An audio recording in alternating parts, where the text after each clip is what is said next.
All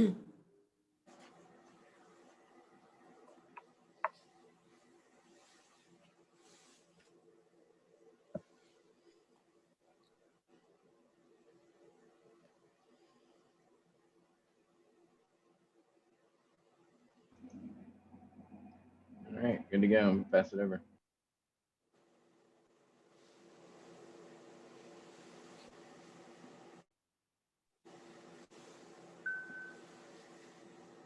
Okay, Mayor, we're ready to go. All right, thank you. Good morning, everybody.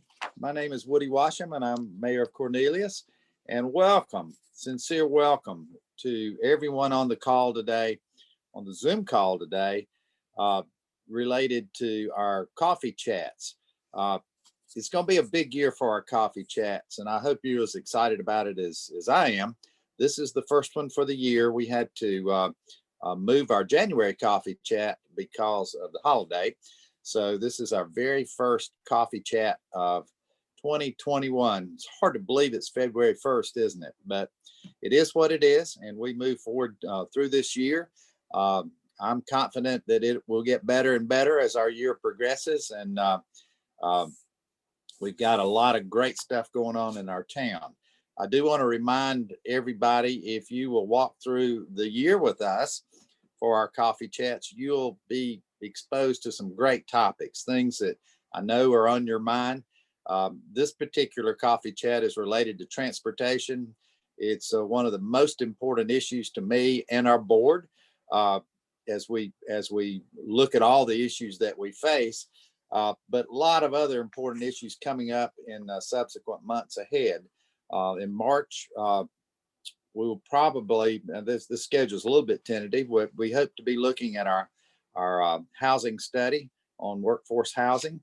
We'll also be hearing from Habitat for Humanity. In April, we'll have our legislators. We will include our representatives, Representative Bradford and Representative Marcus, or Senator Marcus. And in let's see, April, we will be emphasizing business, and we'll be having the Lake Norman Chamber and some representatives from Old Town Cornelius to tell you some of the exciting things going on there. In May, you'll hear from the police department. In June, the budget, pretty hot topic. And let's see, we'll be having, man, there's so much going on here. Development, we'll be having a park, our Parks and Rec update coming up. And we'll be having Kane Center updates sprinkled throughout this, because this is a big year for Kane Center as it breaks ground. We'll be having our county commissioners up in October. I know we've got 2 or 3 out there today. I've heard from Commissioner Powell, and I've also heard from Commissioner Pat Cotham. Thank you for joining us today. We will also hear from Ada Jenkins, some of our civic organizations, and back to end the year with the Lake Norman area mayors. So big year for Connecting Cornelius. I just wanted to take a moment to hopefully get you excited. We will continue our evening editions once a quarter to give those that can't join us for the morning editions a chance to hear some of the topics that are ahead. So great year, and thanks to our communications manager, Danny. Thank you very much for all the hard work that you put into this. And we want to communicate with our citizens as much as possible, and looking forward to a great year. Now, moving into today's presentation, Gibby, we love having you. Mecklenburg County Medical Director Gibby Harris. We look forward to the day that we don't need regular updates from you, but we are not there yet.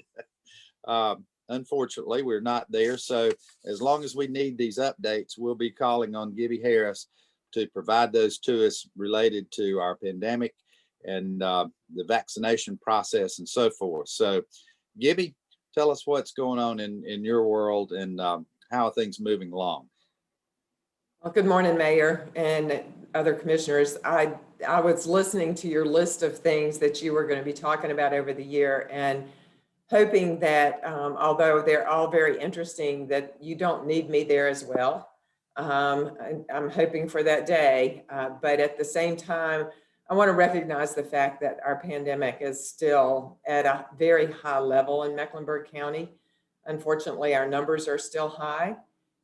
As of this morning, 86,204 cases over the past year, because all of this started in March last year. It has been a year, and we've experienced 777 deaths in Mecklenburg County over that time frame. The good news is that our numbers are improving.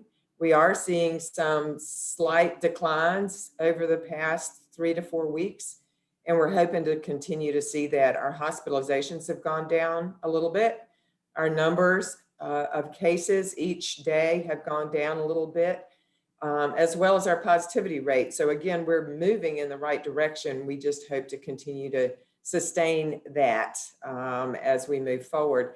And the way to sustain that, I think, is for us to continue to do the things that we know prevent the spread of this virus. We have a vaccine out there.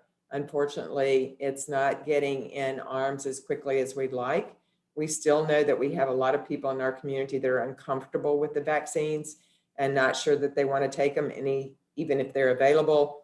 So we've got to continue to stay the course and be vigilant around wearing our masks and socially distancing and really restricting how much we're out and about in the community, and only getting out and about if you need to, if it's absolutely necessary. You may know that our directive was expected to expire on Tuesday, tomorrow.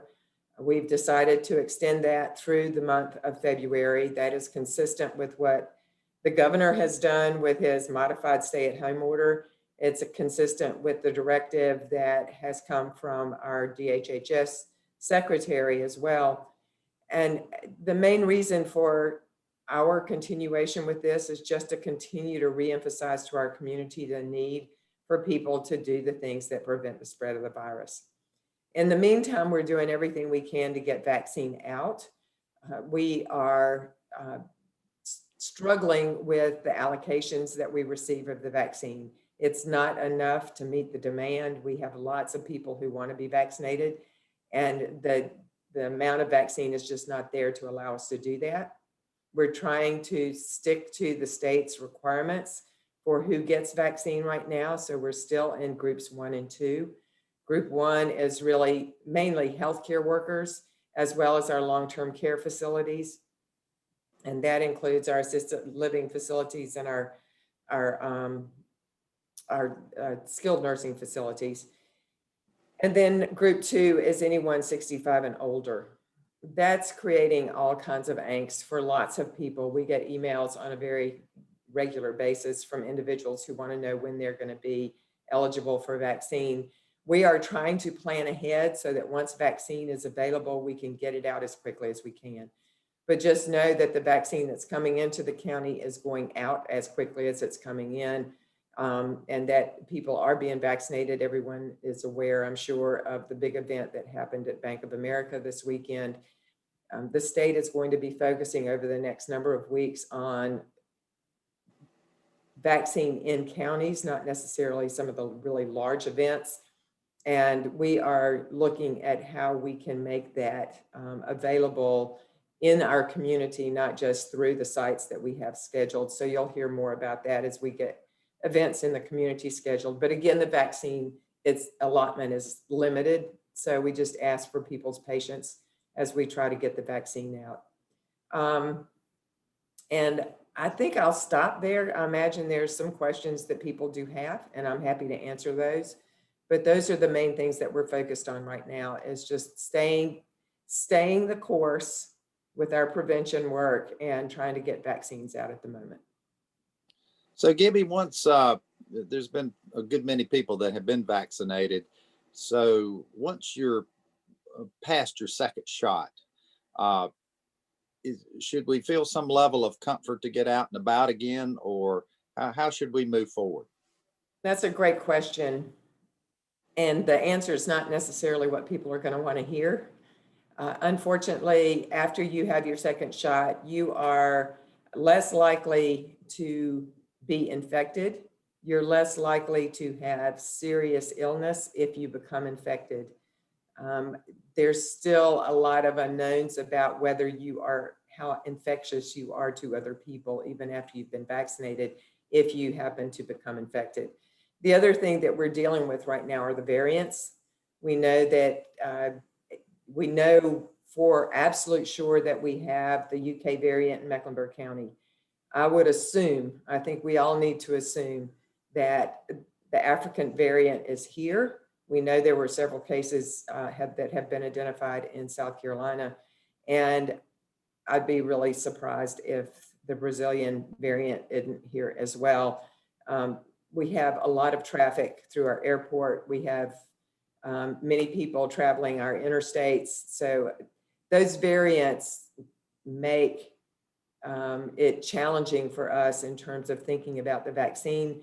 We're understanding that the vaccine provides some level of protection against some of the variants. We're still learning about that.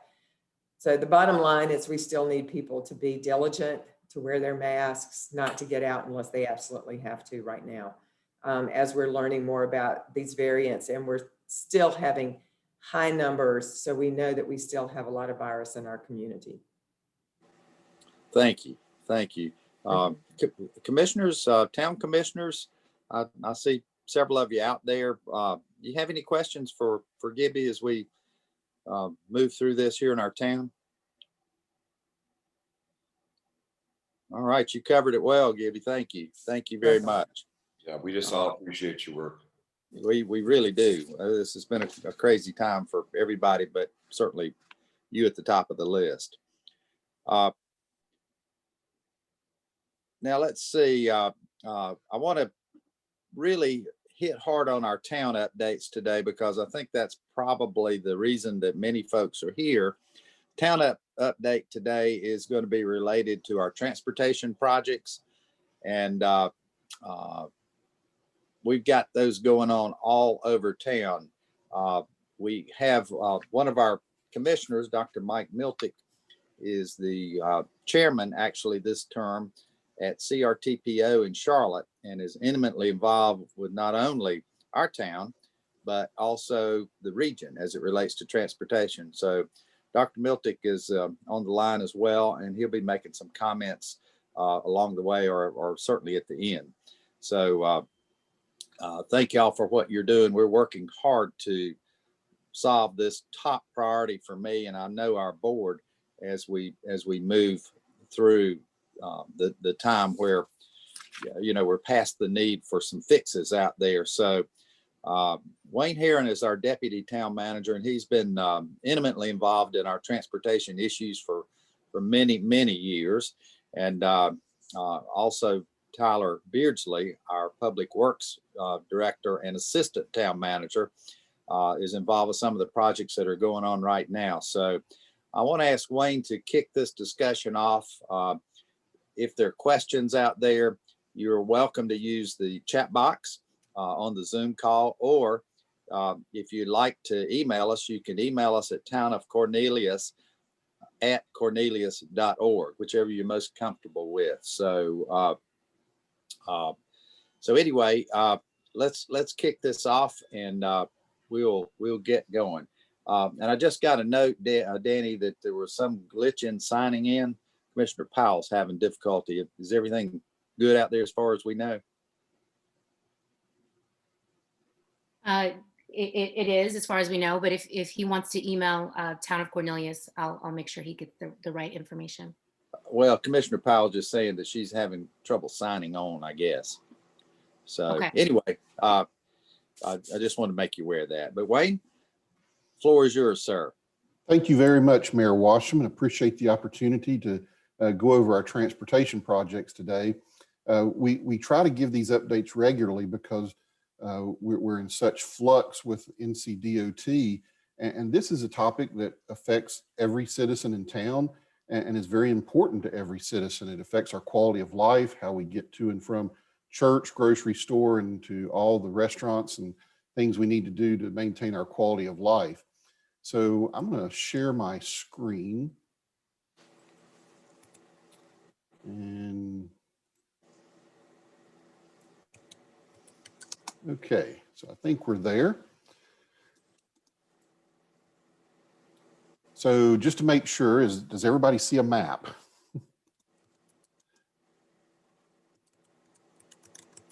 Okay, so I think we're good. The importance of this map that you see on the screen now, this shows all of the projects that are funded by DOT or in the pipeline for funding. I tell people I've been in local government over 32 years now, and most places I've worked maybe get 1 or 2 projects every 1 to 5 years. If you look at this map, this is incredible, the number of projects that we have in the pipeline that are either funded or scheduled to be funded by NCDOT. And even with the funding blip that we've had with NCDOT and the cash flow, Cornelius is seeing some very positive results as DOT climbs out of that. And many of our projects are back on what I would say a very good schedule, very good for us, and moving forward at a nice clip. What this map represents is a little over 100 million in investment, and that's both NCDOT and the town. In the olden days, it might be that you would go to DOT and ask for 100% funding for a project. As we all know, that's not the way it works today. In today's environment, towns must contribute to move up on the priority list. So over that 100 million, the town of Cornelius has about a 25% stake. So we're putting in about 25 million of our money to make sure these projects stay on the list and move forward. Three that I'll talk about before I go into some individual slides. I get questions on projects such as 115. 115 is not a funded DOT project, but many citizens remember that we've gone through several public input meetings to do design for 115 and to talk about the different configurations of 4-lane versus 3-lane, the 3-lane configuration here in the town center. But the reason we did that was to position ourselves to get funding from DOT. So 115, the Zion connector, those are all projects we hope to get funded here in the next couple of cycles. Westmoreland and Westmoreland interchange. Westmoreland Road is a road we would love to get funded, the interchange.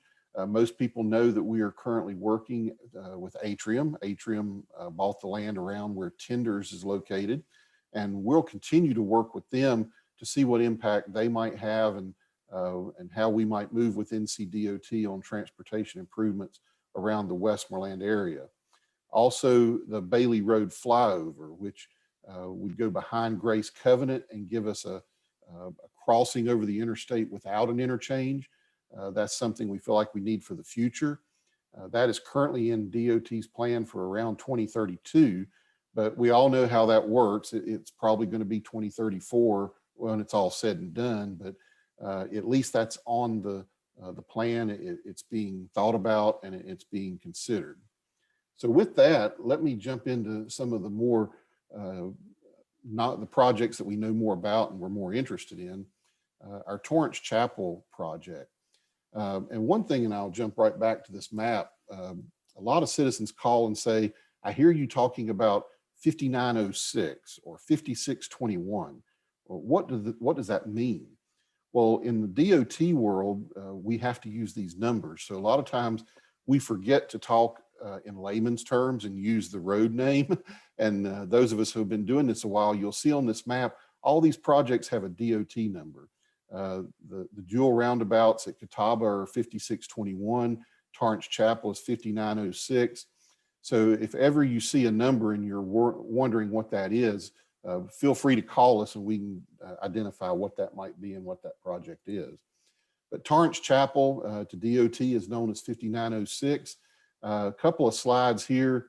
What you're seeing is on the left side of the screen, the improvements to be made in front of the post office, the roundabout down at the post office. To the right side of the screen, you see a roundabout in front of Fresh Market, in front of Lake Norman, Chrysler, Jeep, Dodge. Let me move to the next slide. You'll also see a phase of this project. To the right, you'll see a roundabout at Knox and Torrance Chapel. You see road improvements to Knox Road and to the intersection at 1 Norman. So this project is still currently suspended by DOT, but what we've heard is that it could come online within the next 30 days. That's very exciting. DOT has continued to do what work they can during the suspension. They're continuing to work with the development where Chick-fil-A is.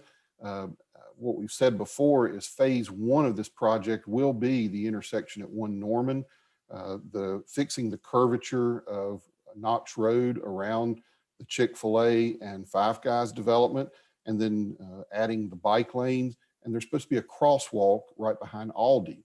So that'll make that more pedestrian bike friendly and also more user friendly for the vehicles.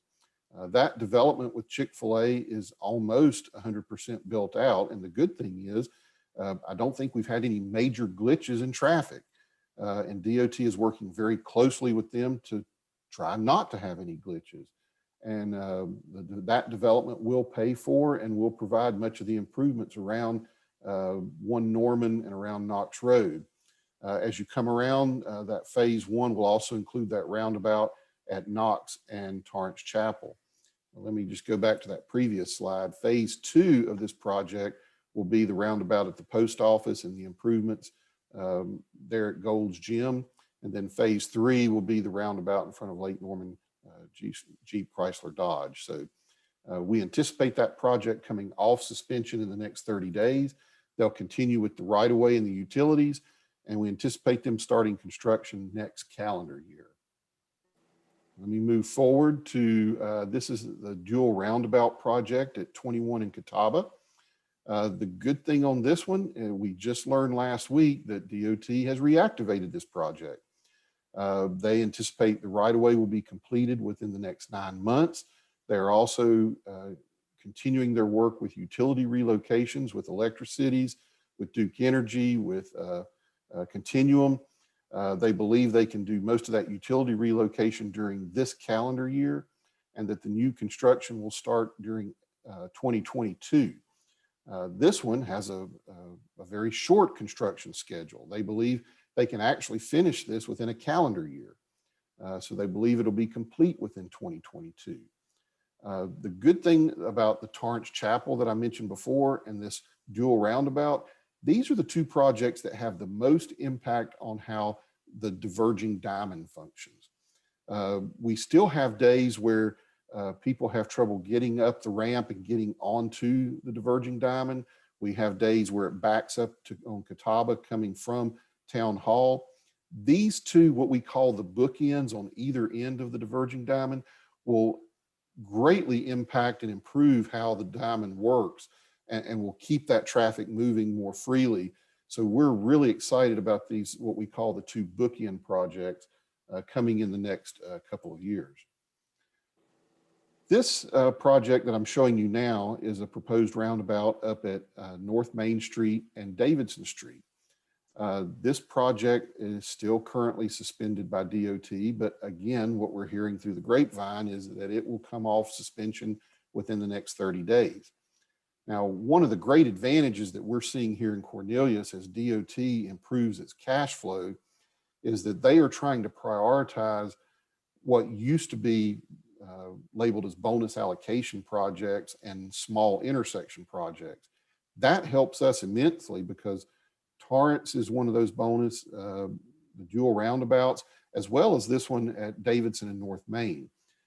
So it fits both categories in that it was a former bonus allocation project, and also it's an intersection project. So that puts us at the top of the list for coming off DOT suspension. What DOT has told us is they believe once it comes off in the next 30 days, they can complete the right-of-way. A lot of the right-of-way acquisitions already occurred. They've already acquired at least 3 properties on the Cornelius side at 100% of those properties. They'll continue to acquire properties for the sidewalk and the multi-use path.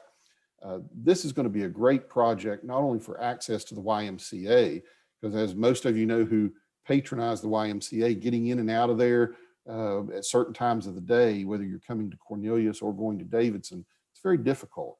So this will improve that. It'll improve the pedestrian atmosphere and the bike ped type situation in a great way, and being able to maneuver the roundabout. And one of the great things is being able to get under the railroad trestle. Today, you're taking your life in your own hands if you want to bike or walk under that. This will provide a nice multi-use path and a bike lane where people can get under the railroad trestle to move freely between Cornelius and Davidson. So we're very excited about this project coming off suspension and moving forward.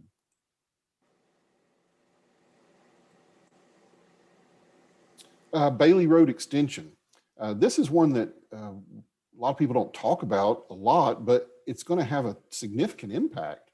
If you use Bailey Road a lot, when you come around Bailey at Pool Place, it's a sharp curve that takes you into Oakhurst, and you come out at the signal there at 131 Main and Cowboy.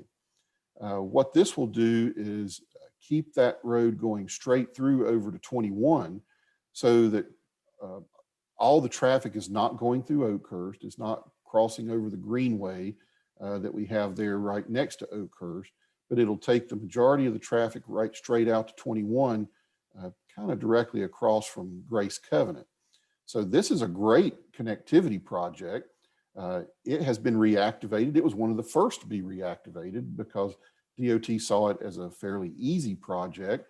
We're very excited about that. Right now they're doing final design. We expect construction to actually start by the end of this year because right-of-way acquisition is very minimal and there's very few utilities. So this is one that will move rather quickly. West Catawba Phase 2.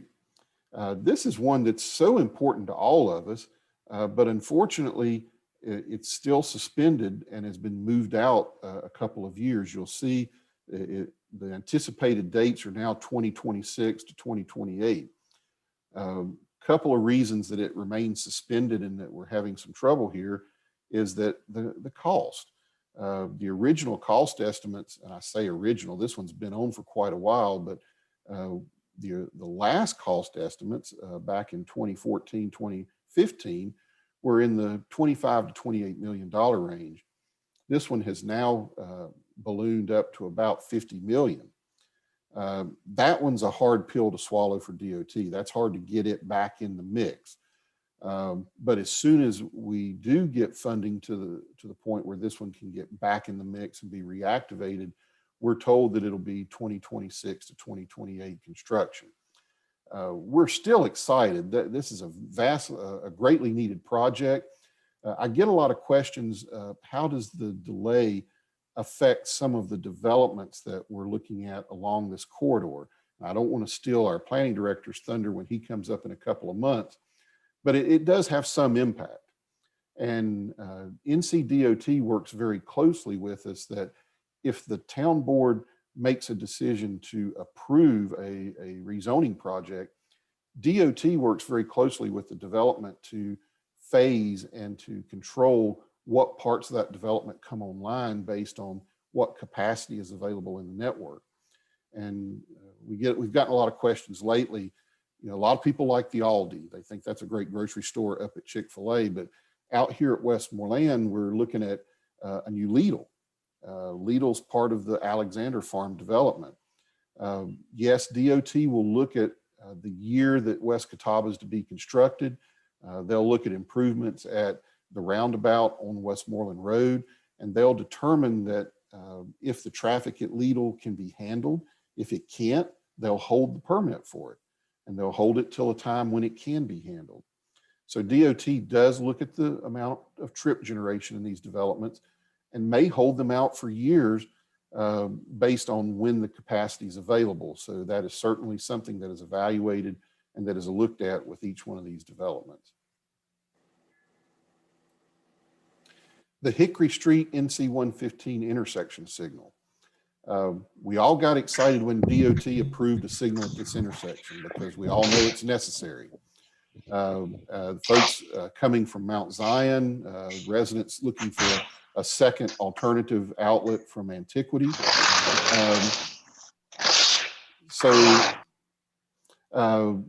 Very excited that this one got reactivated rather quickly. They've just begun the design.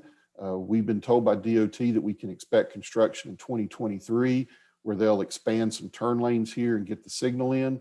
So this one's back on track, and we're very excited and looking at 2023 for this project. The Highway 21 widening, this is one that is still on suspension. The dates have changed a little bit. What you'll see here is that they're looking at 2031 now to 2032. We are going to continue to lobby to have this one moved up because on Highway 21, one of the things that somebody was really smart in years past, that they acquired a significant amount of right-of-way that's already there. So there's not a lot of right-of-way acquisition for this project. It does have a lot of design. There's a lot of water features that have to be looked at. So I think the money, we definitely want to see if we can lobby DOT to move this one up and see if we can get it quicker in the schedule. The development of the atrium facility might help that. We will certainly lobby to move it up, but right now this one's scheduled in 2031. I left last the 73 project. Here in Cornelius, we all use 73. It's an artery that's important to us, but a very small portion of it's actually in Cornelius. The intersection at Catawba and 73, this will be a very important intersection for us. And this is a great design. What you see here is some continuous flow for the traffic on 73 at this point, some continuous flow on Catawba into 73. And then 73 coming from Burkdale has a split. This will definitely help traffic flow in this area. So we look forward to that improvement at that intersection. And then there's also some laneage improvements and things going toward Blythe Landing and down toward Beatty's Ford Road. Currently, this has been delayed to 2027. It is on suspension. We expect it to come off soon, but still it'll have that 2027 to 2029 construction dates. The I-77 shoulder hardening. This was originally supposed to start this year. It currently is still suspended. We expect it to come off within the next 30 to 60 days, but the anticipated construction date has been moved to 2023. So we're not real sure what's going on with that one, but that's what we have so far. And we're happy that that one will get back on. I believe my questions will come at the end. I'm going to turn it over to Tyler. And the one thing before I turn it over to Tyler that I'll say is we have a great partnership with CRTPO. It is great for North Mecklenburg and Cornelius that Dr. Miltic is the chair of the CRTPO. A lot of these projects that have come off suspension, CRTPO has recommended, and we appreciate that support, and it's good for Cornelius. So thank you very much. And I'm going to turn it over to Tyler. So I'm going to stop sharing my screen, and Tyler, you go right ahead.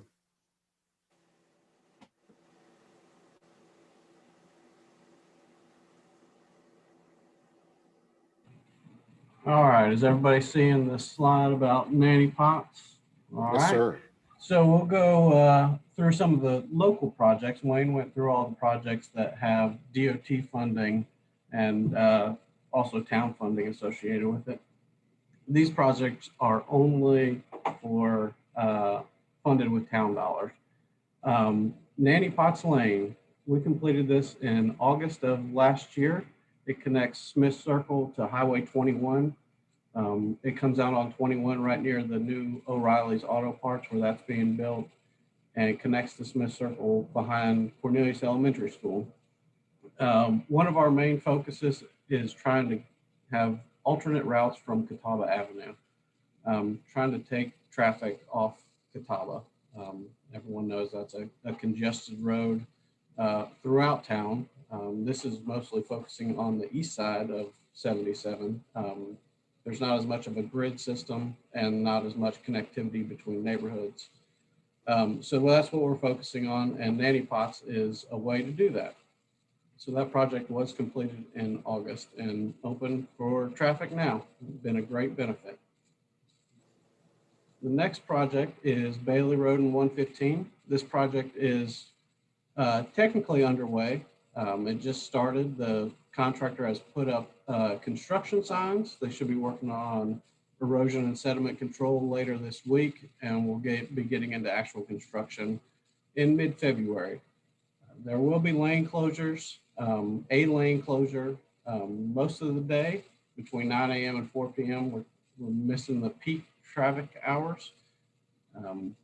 But this intersection, as you know, has different peak hours because of the schools. So hopefully with the school enrollment being split, when they do go back to school, if they do go back to school, traffic won't be as impacted as a normal school year, but it will still have some impacts. So just want to warn everyone and expect delays. This project should be done in August of this year.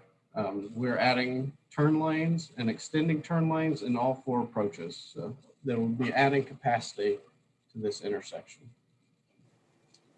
And the last town project that we're working on right now is the Jim Street Extension Project. This is another east-west connectivity project, an alternate for Catawba. It connects behind the mill and on the other side of Cornelius Elementary School in Nanny Potts Lane. We're currently acquiring right-of-way. We have about 5 properties left. And then we'll start with utility relocation this spring, and then bidding hopefully this summer. There's not a whole lot of utilities, so hopefully we can get those moved quickly, and it'll be about a year process. So those are the 3 projects that the town is working on that don't have any DOT funding, and they should be happening here pretty soon. So that's all we have for the local town funds. And I'll stop sharing my screen also and be ready to answer questions. All right, let's jump real quickly to Commissioner Miltick. Would you have anything to add or say to the group? Well, first of all, I want to thank all the great work that Mr. Herron and Mr. Beardsley are doing on behalf of the town. Certainly, Mr. Herron is recognized for his skill set at the CRTPO Technical Committee. He has been put to task for a couple key items, and he is a great asset to the town of Cornelius. And Mr. Beardsley works tirelessly to fix things as they come up. So I would lean on him a lot. So I appreciate both those gentlemen and their fine work. Wayne stole most of my thunder by talking about how projects have been brought back online. But I did have a little bird tell me that the West Catawba widening is seen as a priority project, and it may also come up accelerated soon. So that's just a rumor, but it would be a great thing if it were to come to happen. As my role as CRTPO chair, I attend a whole lot of other committees. I recently attended the CRTPO staff meeting, and Warren Kuski gave a presentation there with an update on the toll roads in the region, including the I-77 toll road. And at that point, I learned that construction of I-77 was recognized as being finalized on December 23rd, which nobody reported on, but NCDOT signed off a final acceptance on that date. And one thing Warren couldn't tell me was how many days of fines that translated to, because I do know Mobility Partners was being charged $10,000 a day per segment. And there were 3 of them, and every day they were past due. So I'll be interested to see how much that generates in fines, because as we know, NCDOT is in a funding crisis, and every resource dollar would be very nice to receive. I'm also involved in a lot of transit initiatives in this whole not only just North Mecklenburg, but in 12 counties and 2 states and 19 travel agencies. Plus, there's a big discussion inside just CRTPO's footprint on transit funding. As this region becomes more urbanized, there's a shifting from transit rural dollars to transit urban dollars, and how that all happens is a very complicated process that CRTPO has to come to grips with. The last thing is that it's just, I want one of my, I was reelected as chairman again this year of CRTPO, and I want CRTPO to get better known at the state level and possibly the federal level. And I'm going to do that through some initiatives to get ourselves in front of the Raleigh lawmakers, because we are the largest MPO in the state. And I think we need to be known on a more personal level by our state legislators that are making these funding decisions. So that's what I'm up to in 2021. All right, thank you, Mike. We've got an abundance of questions out there, and I'm really pleased that folks are asking questions. So, maybe the best thing to do, Wayne, if you could take a look at your let's keep on the transportation theme. There is a couple out there for Gibby, so don't give up on us, Gibby. We'll be back to that related to your topics. Maybe you should just look at the chat, Wayne, and just go down those questions if you don't mind, rather than me just read them out to you. Yes, sir. And I'll ask Tyler to help me out. One of the questions talks about the lights on the exit 28 bridge. Have they been optimized for flow?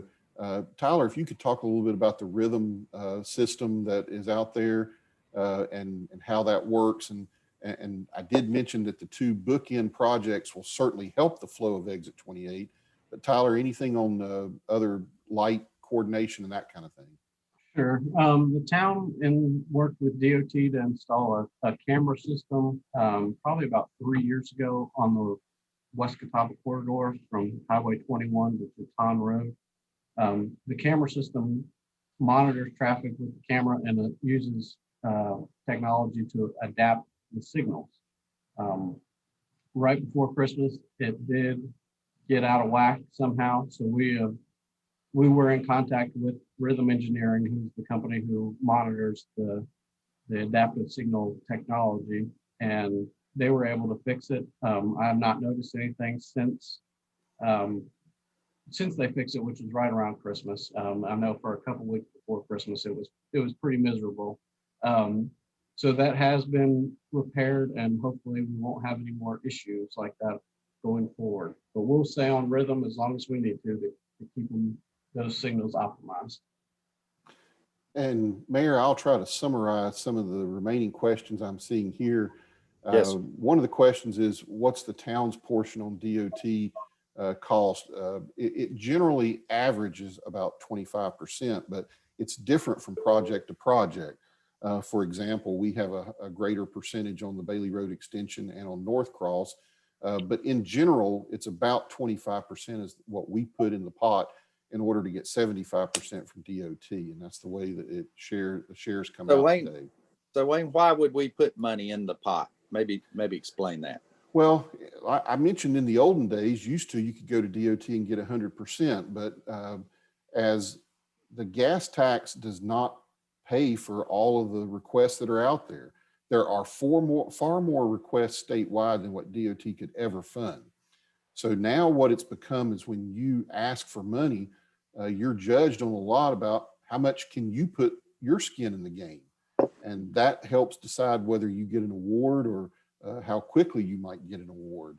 And then if you go to CRTPO and ask for discretionary funds, a match is absolutely required. It's generally 20%.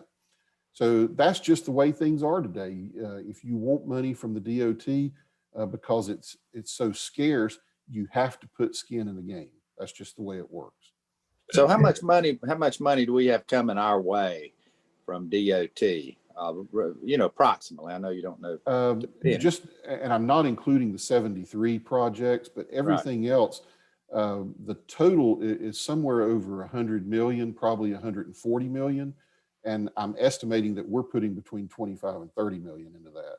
So we're clearly getting a big bang for the buck. Again, it would be nice if we got that money back without having to put our portion in, but it's about 100 million that I would say we're getting back for our 20 to 25 million that we might be putting into it. Hey, Wayne, if I can jump in here, and Mayor. Yes, sir.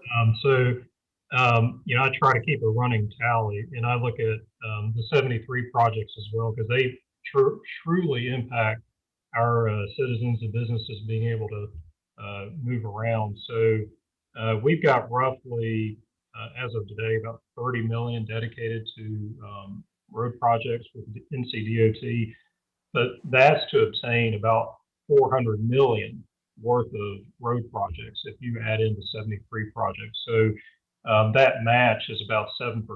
So 7% of our funds towards all of NCDOT funds. If you think of it this way, again, 30 million of town funds leveraging to get over 400 million of NCDOT funds. I'm not trying to toot our horn or Wayne's horn or any of the town commissioners' horns, but that's incredible. For every $1 that we spend of our money, we receive a little over $14 from NCDOT. So that's a good cost benefit. Thank you, Andrew. That's good information. Thank you so much. Mayor, just there's a lot of questions about West Catawba, what's it meant to do, what kind of design it will have. Most of you know how West Catawba functions from the interstate to Jatun. Pretty much it's the same kind of design, more of what a lot of us have called the super street or the reduced conflict from Jatun all the way down to 73. So it'll be a little bit different, but there'll be a median for safety. It'll add capacity, it'll add lanes, it'll add multi-use paths for bikes, pedestrians. It'll really just add capacity and make that a better functioning corridor from Jatun down to 73, which, as you know, we all need. So that's in a short synopsis, what the improvements from on West Catawba take into account. I see, let's see, I-77 shoulder hardening. There's some comments about that. Again, that's something that's been proposed by the state. We hope that'll start in 2023. Tyler, there's a question about Jim Street project having stoplights or stop signs at each end. I believe that's stop signs, but anything you want to add on that? Yeah, it'll just be stop signs. There won't be any stoplights as part of that project. Okay. There's a question about greenway development. No, I didn't touch much on greenways today. Our park director, Troy Fitzsimmons, will give that update when he does his park and greenway update. Greenways are a very popular thing in Cornelius and in Mecklenburg County. And Troy does an absolutely fabulous job with our Emerald Necklace. So Troy will touch more on that when he gives a park update later on. Let's see what else. See, somebody read that there was a new waterway and I just lost it. It went somewhere.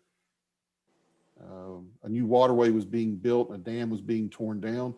Tyler, that's over near, that's our project. I'll let you touch on that. Yeah, so that's the Willow Pond Stream Restoration Project. So it's a small neighborhood pond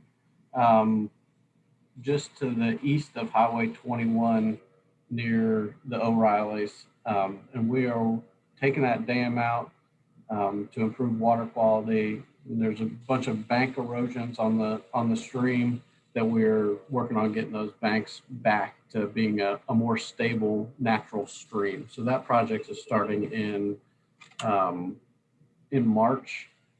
So we're looking forward to that.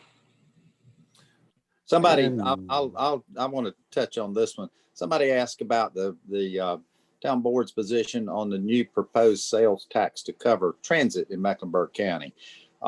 Well, we haven't voted on that, but the consensus of our board and myself is that we're opposed to that. We hadn't gotten much out of the first transit tax that took place 23 years ago. And so we're not going to get on board with that new tax at this particular point in time based on what we know today. So I want to be clear about that. Go ahead, Wayne.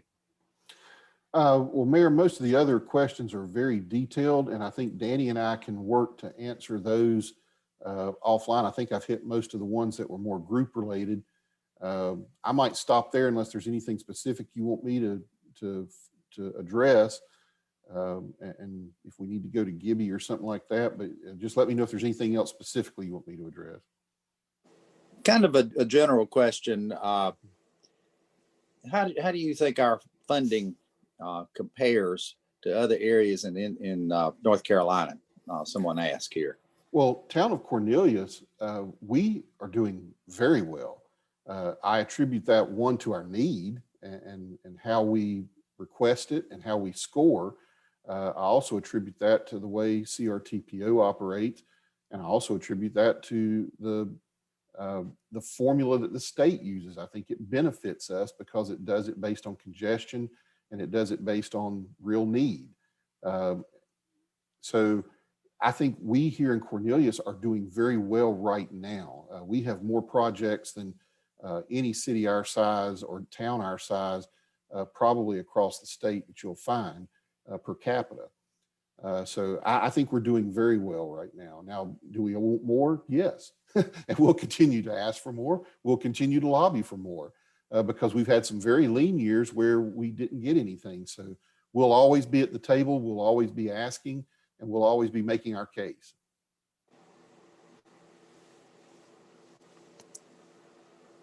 Okay, thank you. Thank you, Wayne.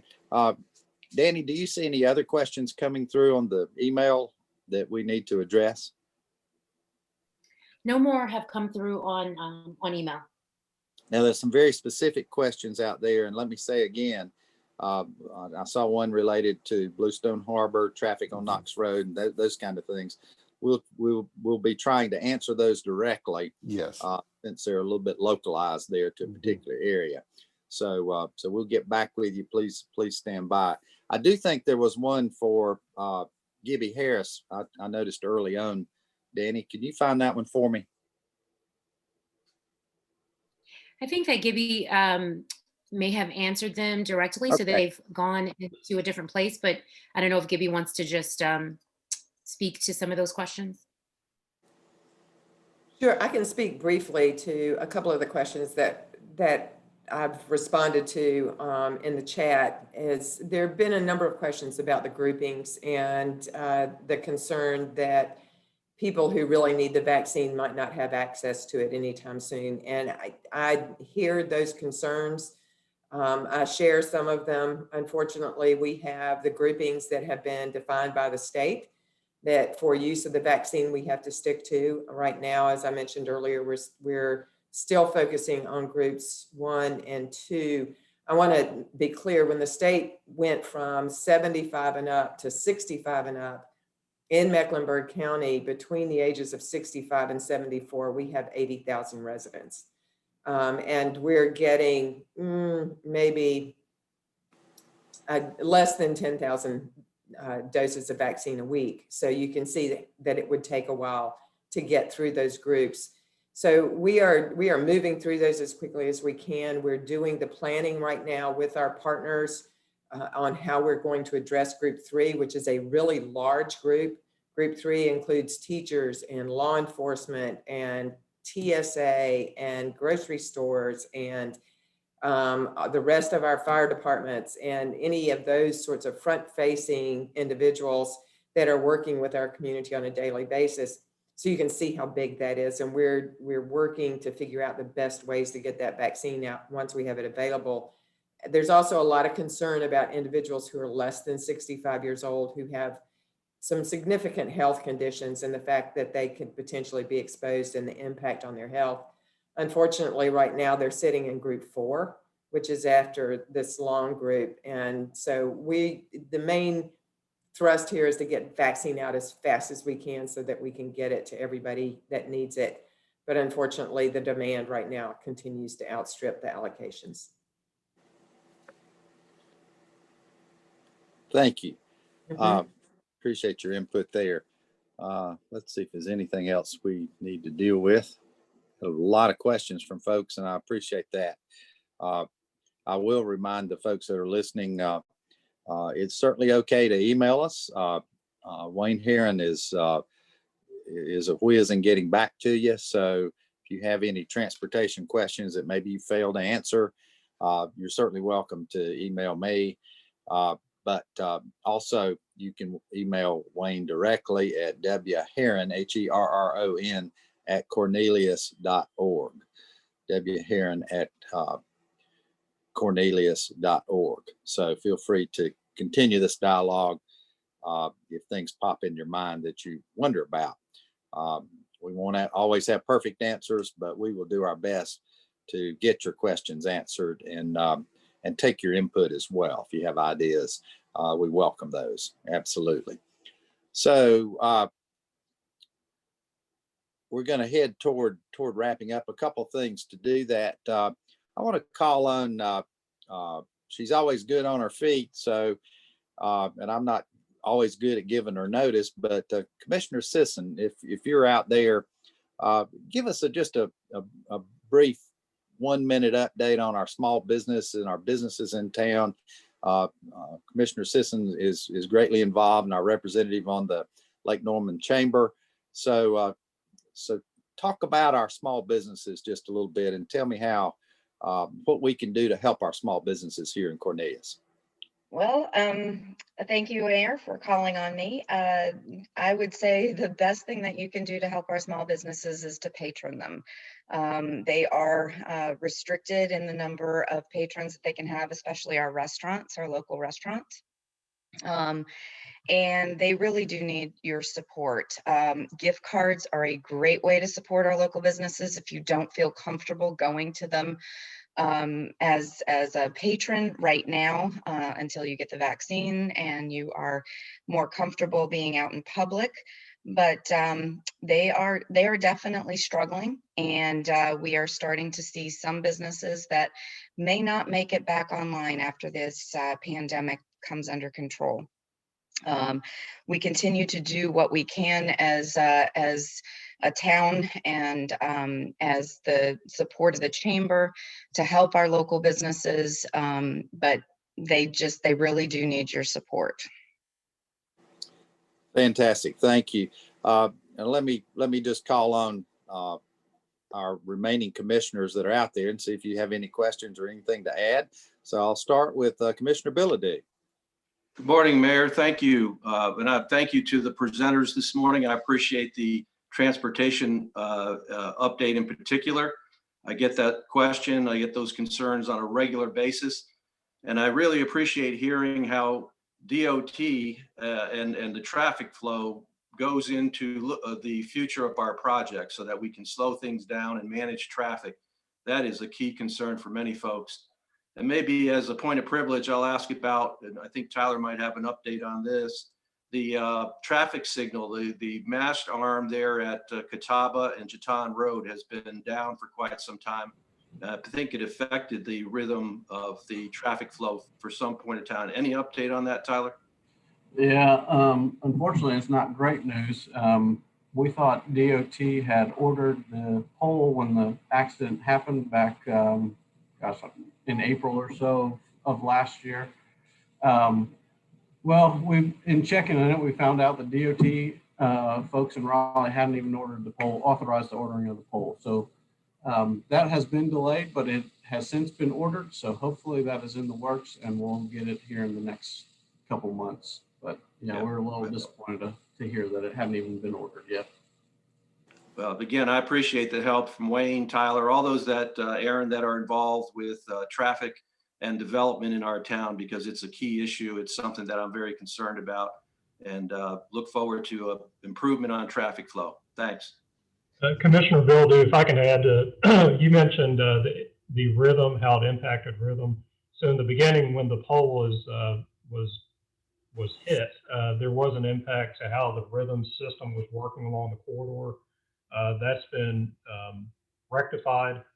So even though we don't have the nice mast arm back up, the rhythm system is working.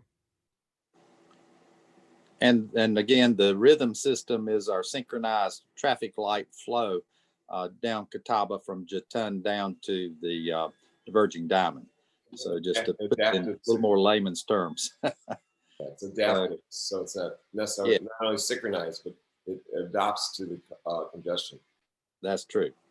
All right. So Commissioner Ross, do you have anything on your mind or anything you'd like to ask? Saw him out there. Guess not. Maybe he had to drop off. So thank you to all the county commissioners that joined us today. I know that Commissioner Altman joined us a little bit later that I was aware of. So Commissioner Altman and Cotham and Powell, thank you very much for your interest in our town. We appreciate your support always. So thank you very much for that. So Danny, do you have, I want to talk just a minute about the Mayor's Fitness Challenge. you have a slide you can pop up for me? I don't, Mayor. I'm sorry. Okay. If you start talking about it, I may be able to grab it.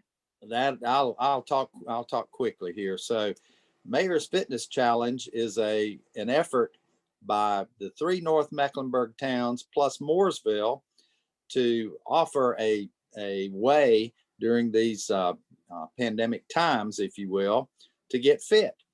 So it's a challenge between the 3 towns, and I want to win. I just really want to win for Cornelius. I want to bring the trophy home to Cornelius. So we have kicked that off. Today is the first day. I suspect you can still register. Are we correct, Danny? You think you can still register online at on the park, Cornelius Park Facebook page, or at cornelius.org/park, PARC, cornelius.org/park. And it's a system whereby you report your activity once a week. You'll get an email, and you'll report your activity for the week on the fitness activities that you've been involved with, and we give you credit on the honor system. So anyhow, it's a pretty tense competition going on out there. I met with the 3 mayors, myself, and the North Mecklenburg mayors out at Bailey Road Park this past Friday, and the competition was pretty intense. So we're going to add Mooresville to that, and it's going to be a great time. So please sign up.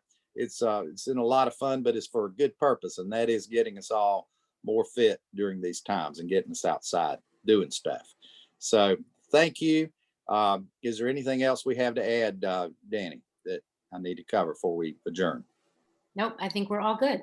Okay, we've got it covered. Thank you, everybody, for joining us. Again, if you have additional questions, it's okay to email us those, and we will make sure that we are going to address those for you. And keep in touch with us, and we're happy to answer your questions. So thank you. Have a great day. Have a great week.